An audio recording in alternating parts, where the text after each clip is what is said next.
একটি ছোট গ্রামে রফিক নামে এক যুবক থাকত। গ্রামটি ছিল খুব শান্ত, কিন্তু গ্রামের এক কোণে একটি পুরনো ভাঙা বাড়ি ছিল।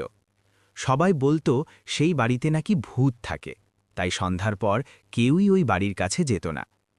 একদিন রাতে রফিক তার বন্ধুর বাড়ি থেকে ফিরছিল। তখন চারদিকে গভীর অন্ধকার। হঠাৎ শর্টকাট পথে যেতে গিয়ে সে সেই পুরনো বাড়ির সামনে এসে পড়ল। বাতাসে গাছের ডাল কাঁপছিল, আর বাড়িটার দরজা আধ খোলা ছিল। রফিক একটু ভয় পেল, কিন্তু কৌতূহল তাকে ভেতরে ঢুকতে বাধ্য করল। বাড়ির ভেতরটা ছিল খুব অন্ধকার এবং ধুলোয় ভরা।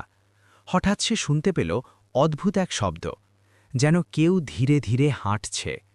রফিক চারদিকে তাকালো বলল। তখন গ্রামের একজন বৃদ্ধ বললেন, বহু বছর আগে ওই বাড়িতে এক মানুষ একা মারা গিয়েছিল। সেই থেকে নাকি তার আত্মা এখনও সেই বাড়িতে ঘুরে বেড়ায়। সেদিনের পর থেকে রফিক আর কখনো সেই পথ দিয়ে যায়নি, আর গ্রামের মানুষেরাও রাতে ওই বাড়ির পাশ দিয়ে যেতে ভয় পায়।